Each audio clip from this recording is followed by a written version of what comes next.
Speaker, the Prime Minister of the State of Israel.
Members of Congress, I now have the high privilege and distinct honor of presenting to you His Excellency Benjamin Netanyahu, Prime Minister of Israel. Thank you.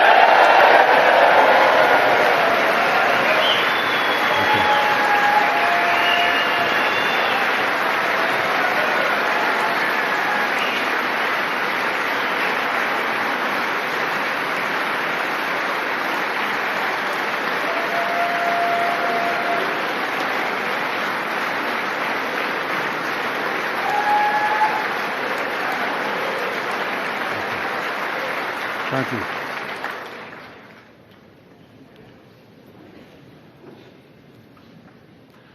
Speaker of the House, Mike Johnson, Senator Ben Cardin,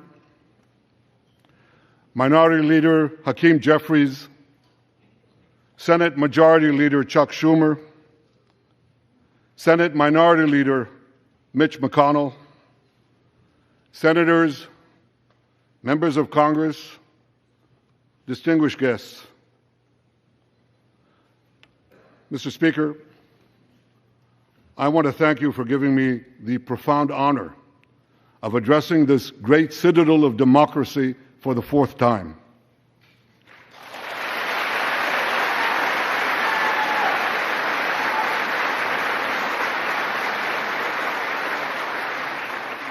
We meet today at a crossroads of history.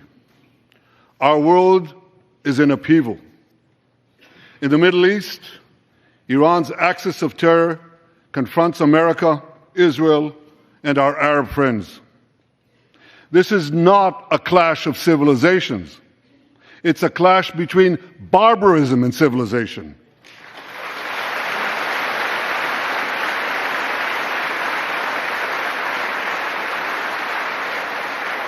It's a clash between those who glorify death and those who sanctify life.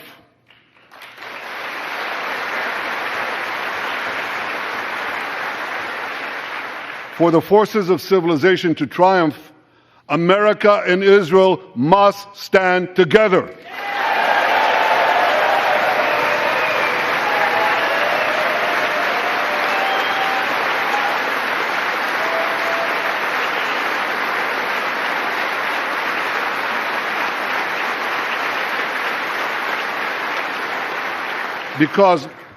Because when we stand together, something very simple happens. We win, they lose.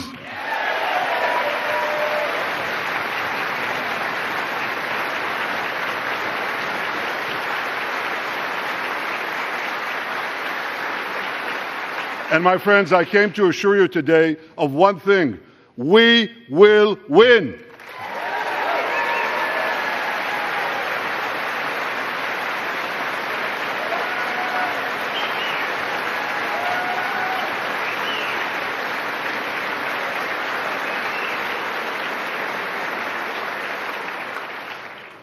Ladies and gentlemen, like December 7th, 1941, and September 11th, 2001, October 7th is a day that will forever live in infamy.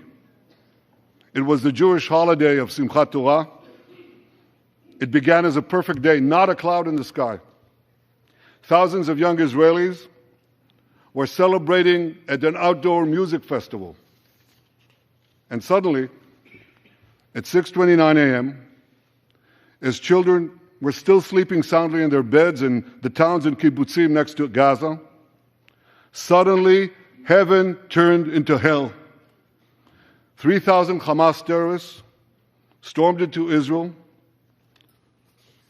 They butchered 1,200 people from 41 countries, including 39 Americans. Proportionately, compared to our population size, that's like 20 9/11s in one day. And these monsters, they raped women, they beheaded men, they burnt babies alive, they killed parents in front of their children, and children in front of their parents. They dragged 255 people, both living and dead, into the dark dungeons of Gaza. Israel has already brought home 135 of these hostages, including 7 who were freed in daring rescue operations.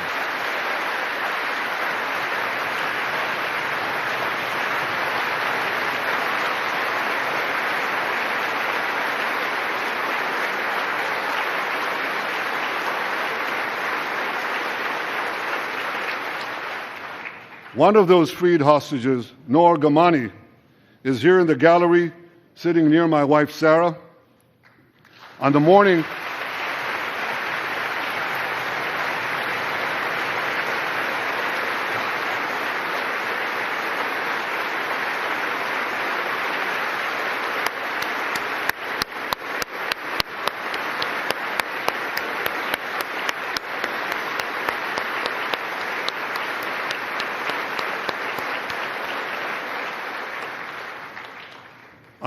of October 7th, the entire world saw Noah's look of desperation as she was violently abducted to Gaza on the back of a motorcycle.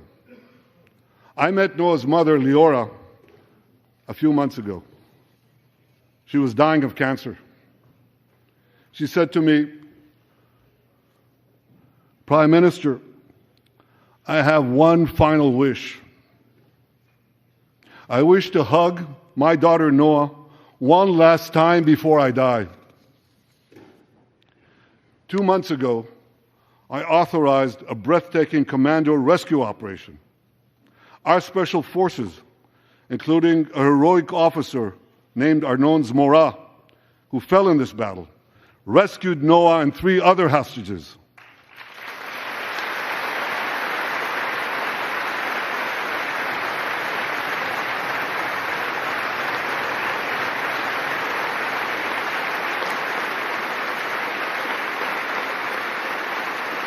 Noah,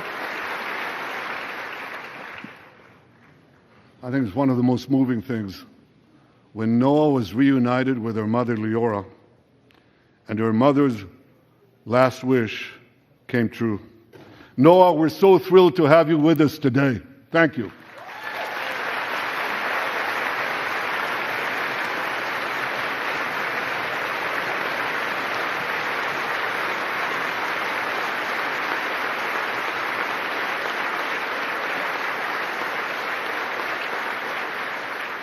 Many hostage families are also here with us today, including Eliyahu Bibas.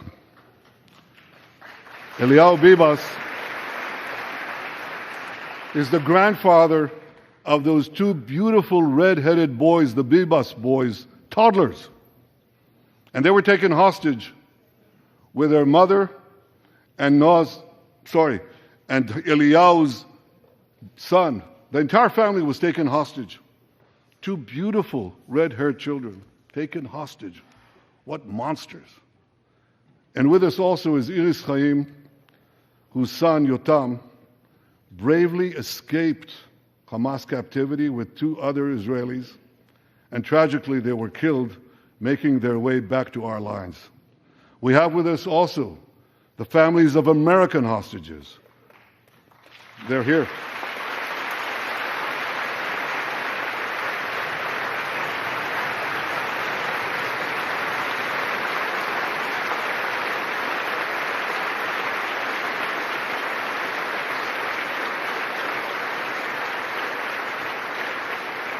The pain these families have endured is beyond words. I met with them again yesterday, and I promised them this: I will not rest until all their loved ones are home. All of them.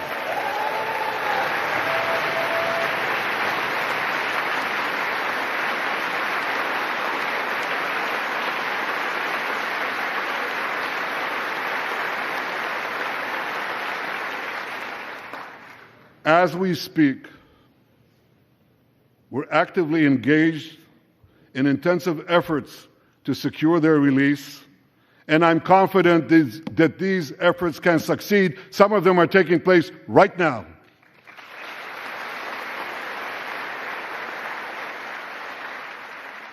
I want to thank President Biden for his tireless efforts on behalf of the hostages and for his efforts to the hostage families as well.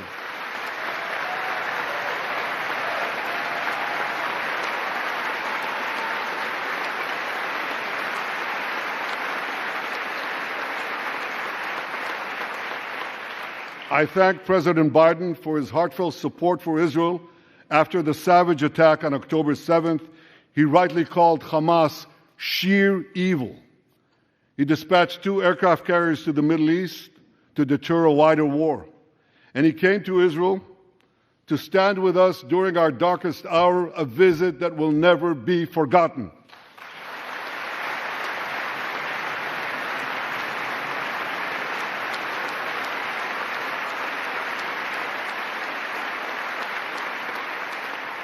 President Biden and I have known each other for over 40 years. I want to thank him for half a century of friendship to Israel and for being, as he says, a proud Zionist. Actually, he says a proud Irish-American Zionist.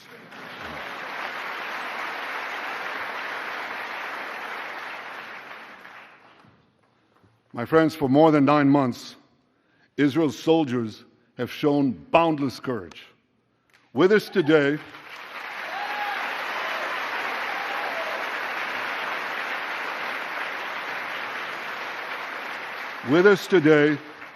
is Lieutenant Avichai Reuven.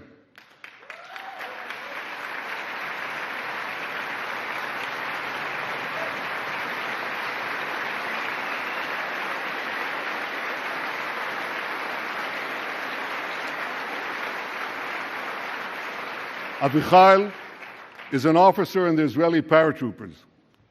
His family immigrated to Israel from Ethiopia. In the early hours of October 7th, Avichai heard the news of Hamas's bloody rampage. He put on his uniform, grabbed his rifle, but he didn't have a car. So he ran 8 miles to the front lines of Gaza to defend his people.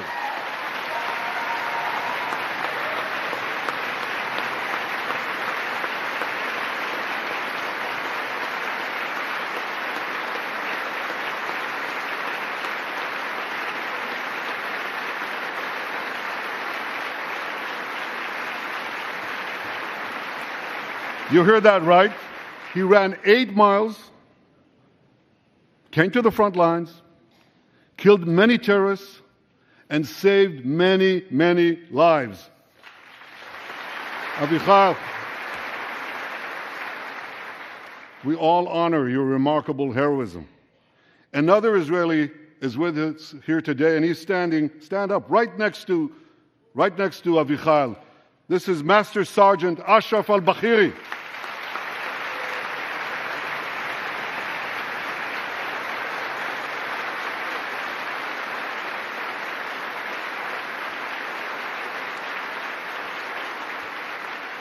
Ashraf is a Bedouin soldier from the Israeli Muslim community of Raat. On October 7th, Ashraf too killed many terrorists. First he defended his comrades in the military base, and he then rushed to defend the neighboring communities, including the devastated community of Kibbutz Be'eri. Like Ashraf,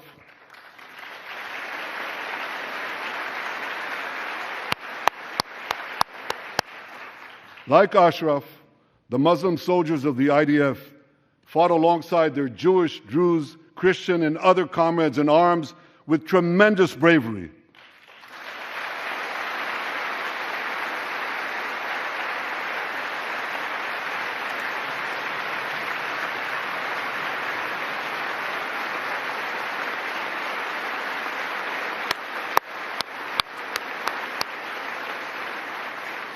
A third hero, Lieutenant Asa Sofer, is also here with us.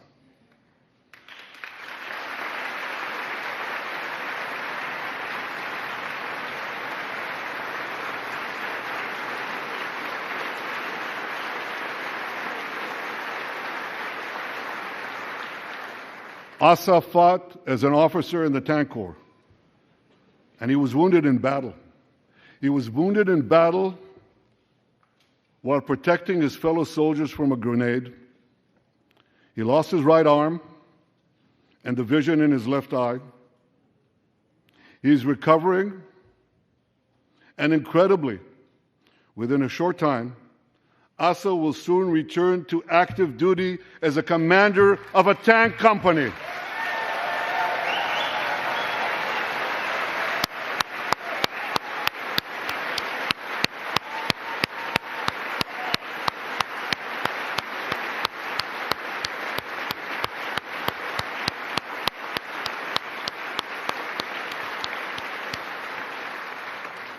I just learned there is a fourth hero here, Lieutenant Jonathan Ben Chamo, who lost a leg in Gaza and continued to fight.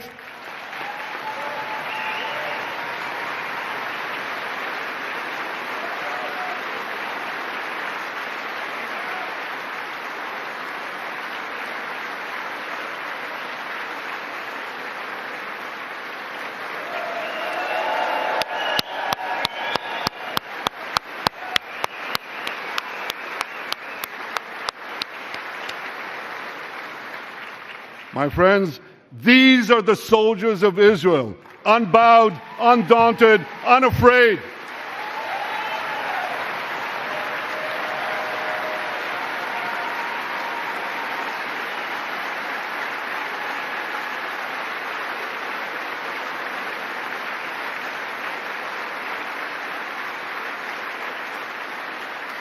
As the Bible says, Am kelavi yakum. They shall rise like lions. They have risen like lions. The lions of Judah, the lions of Israel.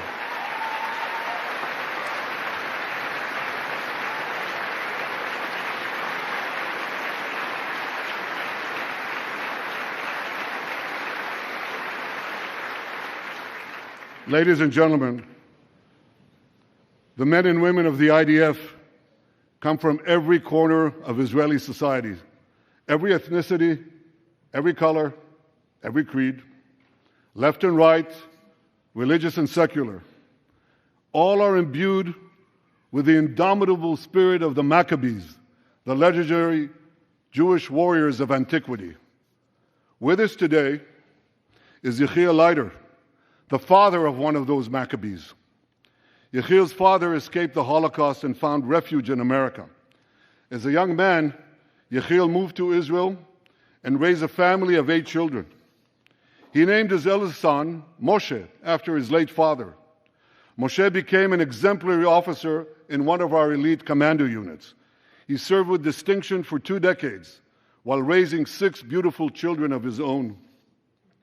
On October 7th, Moshe volunteered to return to combat. 4 weeks later, he was killed when a booby-trapped mine exploded in a tunnel shaft right next to a mosque. At his son's funeral, Yechiel said this: "If the state of Israel had not been established after the Holocaust, the image engraved in our collective memory would have been the photograph of that helpless Jewish boy in the Warsaw Ghetto holding his hands up in the air with Nazi rifles pointed at him. But because of the birth of Israel," Yechiel continued, "because of the courage of soldiers like my son Moshe, the Jewish people are no longer helpless in the face of our enemies."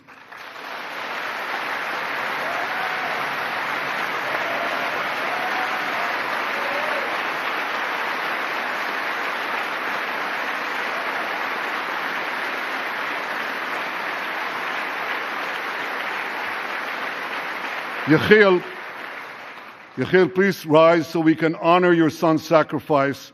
And I pledge to you and to all the bereaved families of Israel, some of whom are in this hall today, the sacrifice of your loved ones will not be in vain.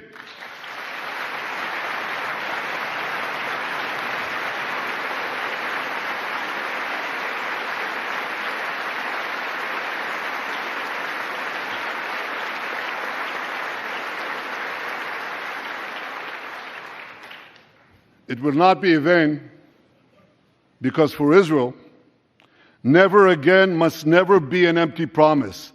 It must always remain a sacred vow. And after October 7th, never again is now.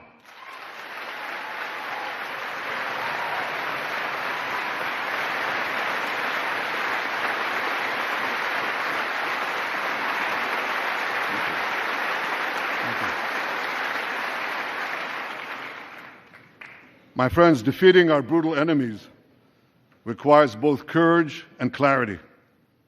Clarity begins by knowing the difference between good and evil. Yet incredibly, many anti-Israel protesters, many choose to stand with evil. They stand with Hamas. They stand with rapists and murderers. They stand with people who came into the kibbutzim, into a home. The parents hid the children, the 2 babies, in the attic, in a secret attic. They murdered the families, the parents. They find the secret latch to the hidden attic, and then they murder the babies. These protesters stand with them. They should be ashamed of themselves.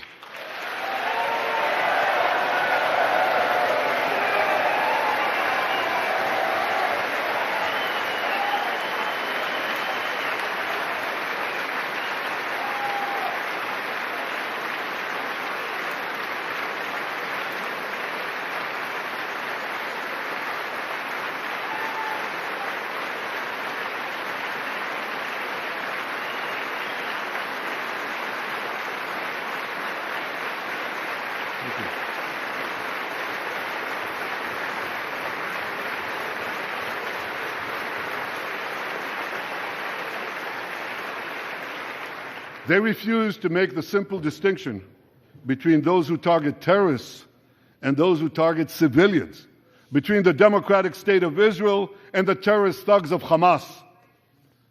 We recently learned from the National Security Director, U.S. Director of National Intelligence, that Iran is funding and promoting anti-Israel protests in America. They want to disrupt America.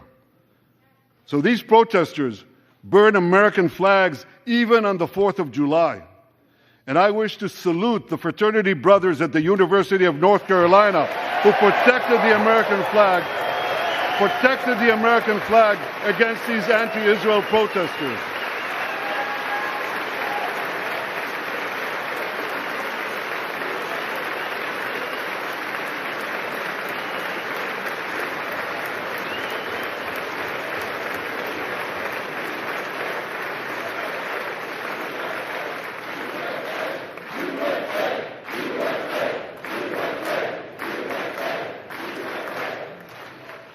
For all we know, Iran is funding the anti-Israel protests that are going on right now outside this building.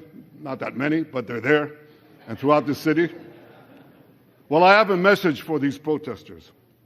When the tyrants of Tehran, who hang gays from cranes and murder women for not covering their hair, are praising, promoting, and funding you, you have officially become Iran's useful idiots.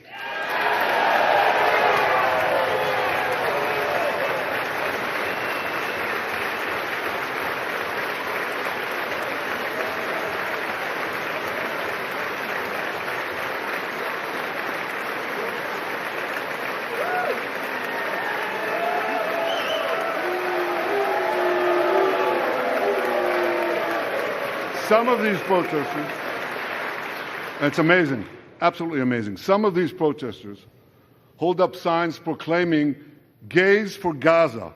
They might as well hold up signs saying chickens for KFC.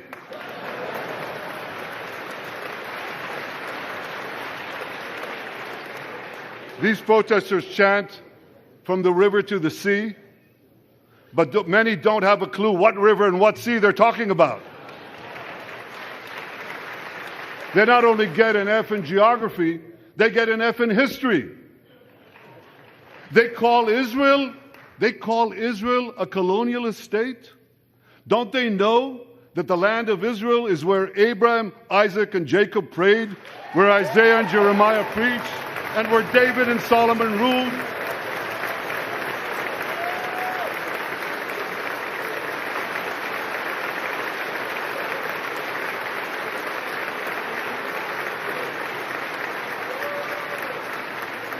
For nearly 4,000 years, the land of Israel has been the homeland of the Jewish people. It's always been our home. It will always be our home.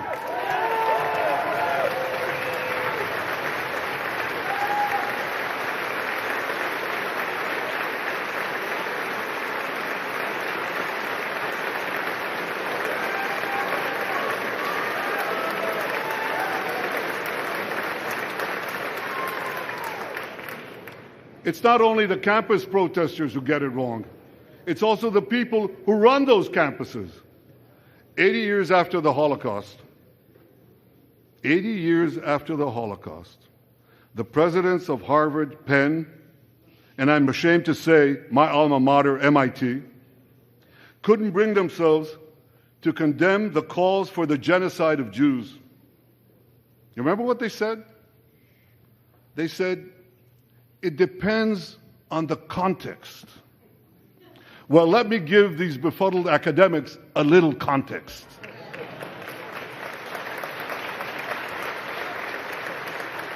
Anti-Semitism is the world's oldest hatred. For centuries, the massacre of Jews was always preceded by wild accusations. We were accused of everything from poisoning wells to spreading plagues, to using the blood of slaughtered children to bake Passover matzahs. These preposterous anti-Semitic lies led to persecution, mass murder, and ultimately to history's worst genocide, the Holocaust.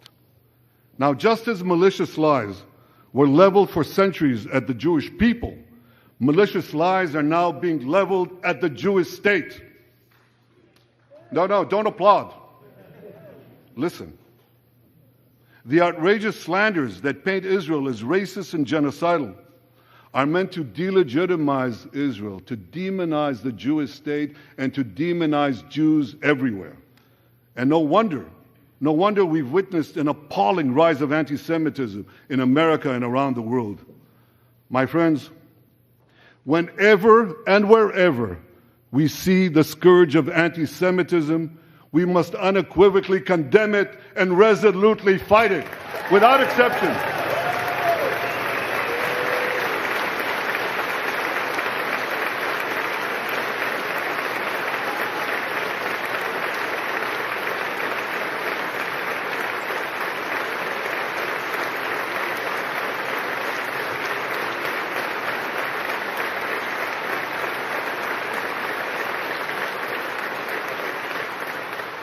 And don't be fooled when the blood libels against the Jewish state come from people who wear fancy silk robes and speak in lofty tones about law and justice. Here's a case in point. The prosecutor of the International Criminal Court has shamefully accused Israel of deliberately starving the people of Gaza. This is utter, complete nonsense. It's a complete fabrication.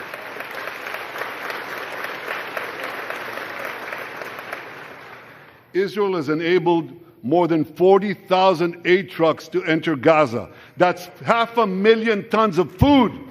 And that's more than 3,000 calories for every man, woman, and child in Gaza. If there are Palestinians in Gaza who aren't getting enough food, it's not because Israel is blocking it, it's because Hamas is stealing it.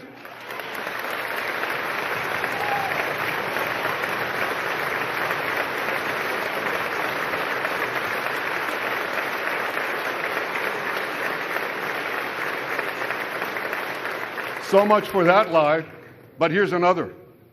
The ICC prosecutor accuses Israel of deliberately targeting civilians. What in God's green earth is he talking about? The IDF has dropped millions of flyers, sent millions of text messages, made hundreds of thousands of phone calls to get Palestinian civilians out of harm's way. But at the same time, Hamas does everything in its power to put Palestinian civilians in harm's way.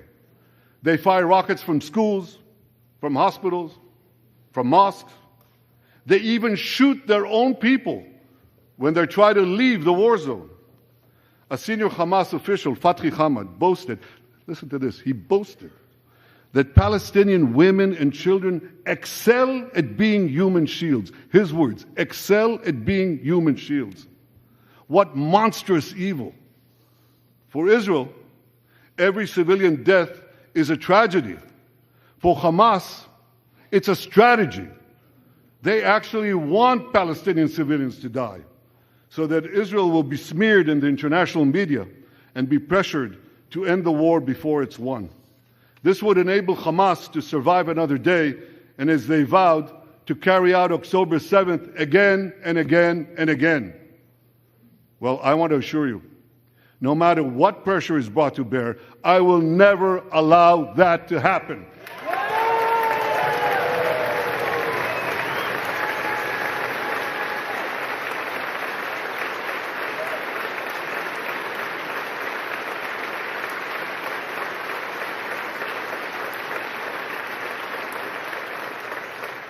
The vast majority of Americans have not fallen for this Hamas propaganda. They continue to support Israel. And I want to say thank you, America, and thank you, senators and House members who continue to support us, continue to support Israel, continue to support the truth, and see through the lies. But as for the minority that may have fallen for Hamas's con's job, I suggest you listen to Colonel John Spencer. John Spencer is head of urban warfare studies at West Point. He studied every major urban conflict. I was going to say in modern history. He corrected me, no, in history. Israel, he said, has implemented more precautions to prevent civilian harm than any military in history and beyond what international law requires.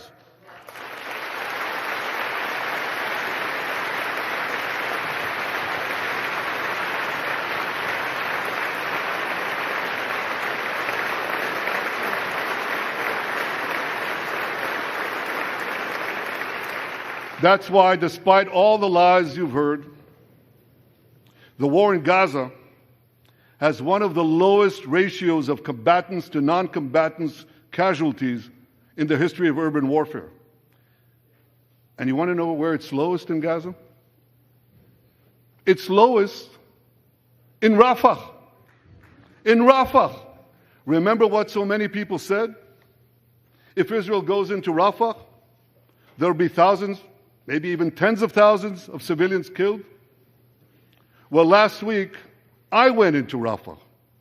I visited our troops as they finished fighting Hamas's remaining terrorist battalions. I asked the commander there, how many terrorists did you take out in Rafah? He gave me an exact number, 1,203. I asked him, how many civilians were killed? He said, Prime Minister, practically none, with the exception of a single incident where shrapnel from a bomb hit a Hamas weapons depot and unintentionally killed 24 people. The answer is practically none. You want to know why? Because Israel got the civilians out of harm's way, something people said we could never do, but we did it.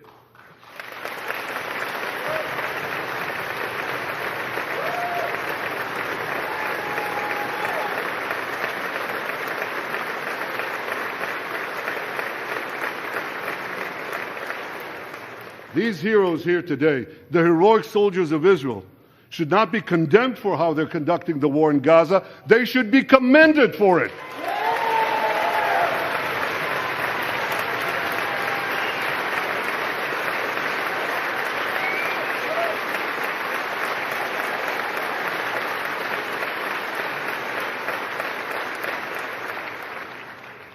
I want to thank all of you here today who forcefully opposed the false accusations of the ICC and stood up for the truth. These lies are not only libelous, they're downright dangerous. The ICC is trying to shackle Israel's hands and prevent us from defending ourselves. And if Israel's hands are tied, America is next. And I'll tell you what else is next. The ability of all democracies to fight terrorism will be imperiled. That's what's on the line. So let me assure you, the hands of the Jewish state will never be shackled. Israel will always defend itself.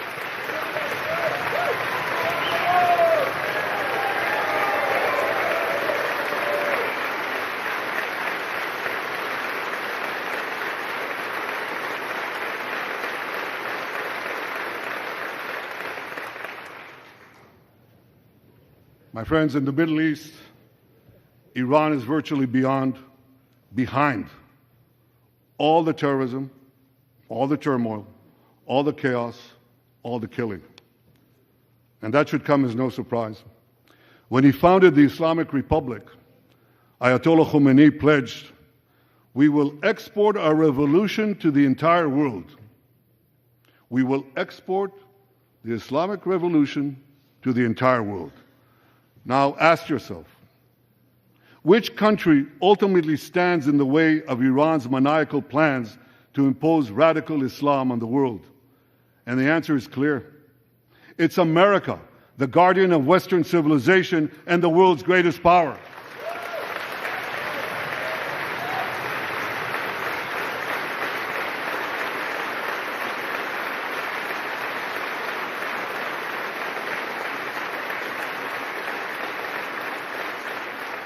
That's why Iran sees America as its greatest enemy. Last month, we heard a revealing comment, ostensibly about the war in Gaza, but about something else. It came from the foreign minister of Iran's proxy, Hezbollah, and he said this: "This is not a war with Israel. Israel," he said, "is merely a tool. The main war, the real war, is with America." Iran's regime has been fighting America from the moment it came to power. In 1979, it stormed the American embassy. It held scores of Americans hostage for 444 days. Since then, Iran's terrorist proxies have targeted America in the Middle East and beyond. In Beirut, they killed 241 U.S. servicemen. In Africa, they bombed American embassies. In Iraq, They supplied explosives to maim and kill thousands of American soldiers. In America, they actually sent death squads. They sent death squads here to murder a former Secretary of State and a former National Security Advisor. And as we recently learned, they even brazenly threatened to assassinate President Trump. But Iran understands that to truly challenge America, it must first conquer the Middle East. And for this, it uses its many proxies, including the Houthis, Hezbollah, and Hamas. Yet in the heart of the Middle East, standing in Iran's way, is one proud pro-American democracy, my country, the State of Israel.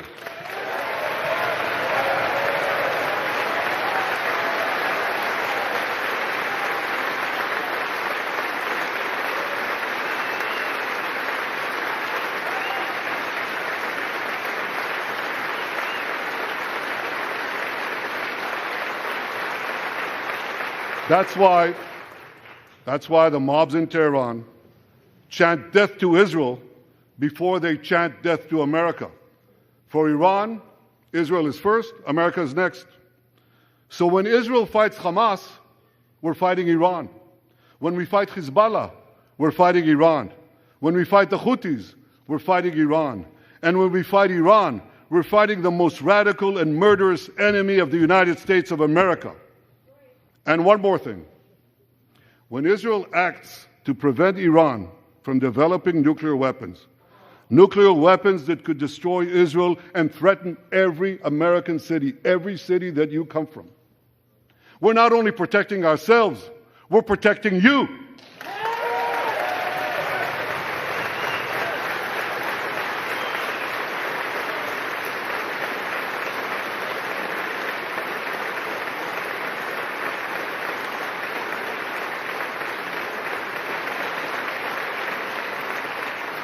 My friends, if you remember one thing from the speech, remember this. Our enemies are your enemies. Our fight is your fight. And our victory will be your victory.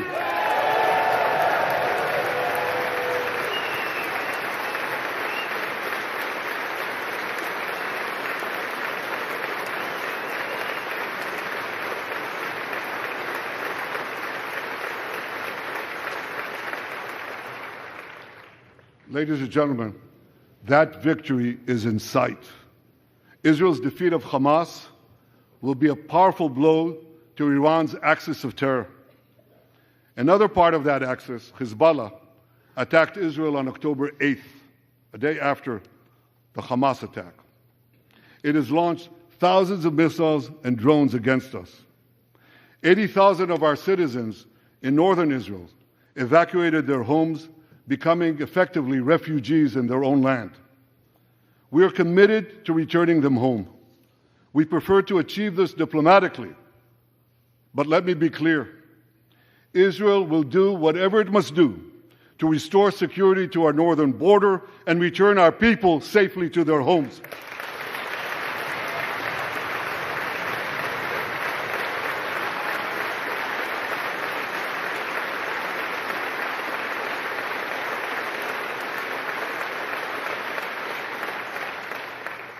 Last Friday, a third Iranian proxy, the Houthis, attacked Tel Aviv with a deadly drone. It exploded a few hundred feet from the American consulate, killing one person and injuring 9. On Saturday, I authorized a swift response to that attack. All our enemies should know this. Those who attack Israel will pay a very heavy price. And as we defend ourselves,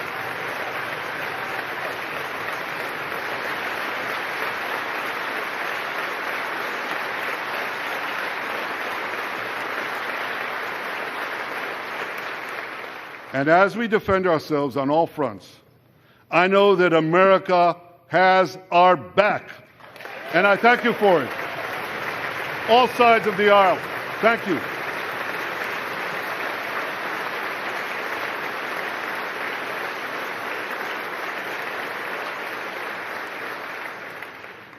My friends, for decades, America has provided Israel with generous military assistance, and a grateful Israel has provided America with critical intelligence that saved many lives.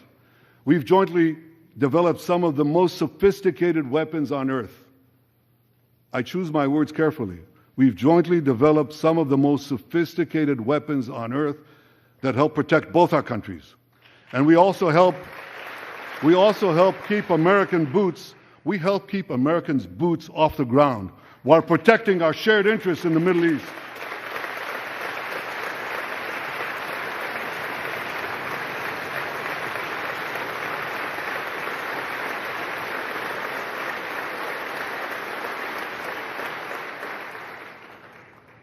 I deeply appreciate America's support, including in this current war.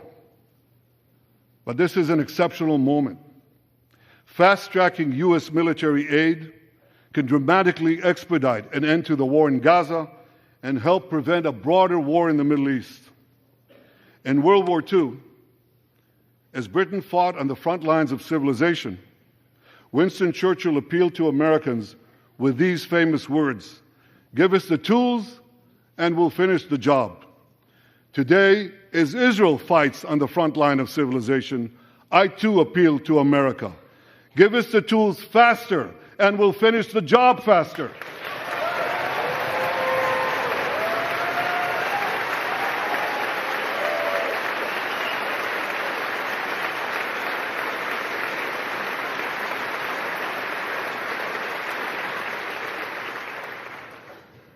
My dear friends, the war in Gaza could end tomorrow if Hamas surrenders, disarms, and returns all the hostages.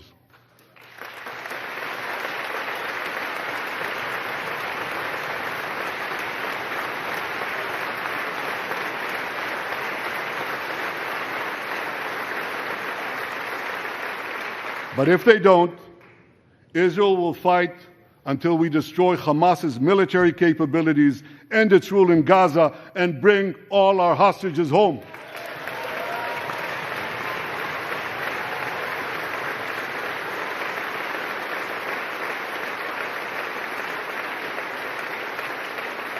That's what total victory means, and we will settle for nothing less.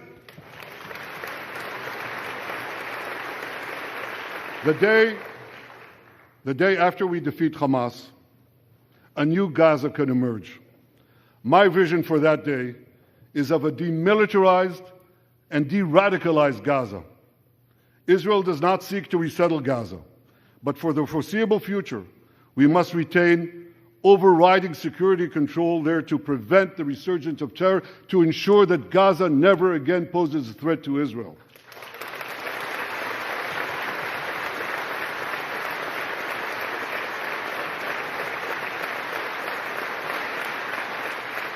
Gaza should have a civilian administration run by Palestinians who do not seek to destroy Israel. That's not too much to ask. It's a fundamental thing that we have a right to demand and to receive.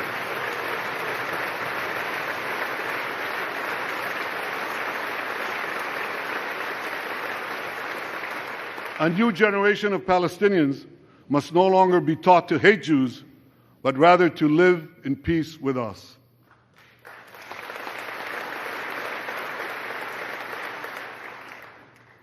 Those twin words, demilitarization and de-radicalization, those two concepts were applied to Germany and Japan after World War II, and that led to decades of peace, prosperity, and security. Following our victory, with the help of regional partners, the demilitarization and de-radicalization of Gaza can also lead to a future of security, prosperity, and peace. That's my vision for Gaza.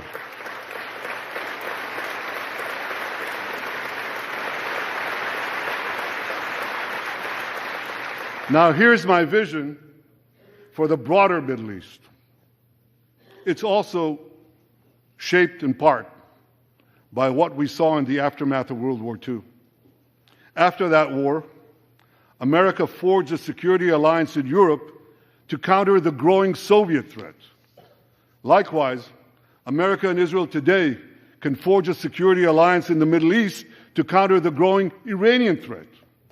All countries that are at peace with Israel and all those countries who will make peace with Israel should be invited to join this alliance. We saw a glimpse of that potential alliance on April 14th.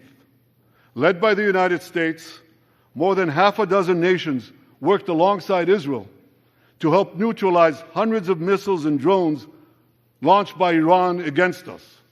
Thank you, President Biden, for bringing that coalition together.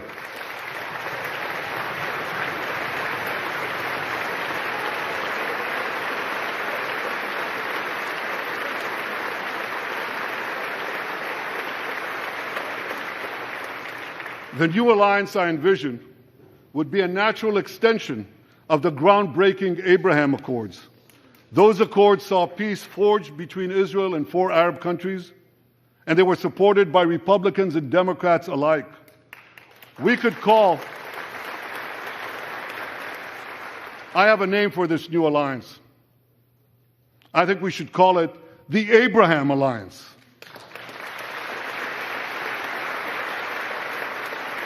I want to thank President Trump for his leadership in brokering the historic Abraham Accords.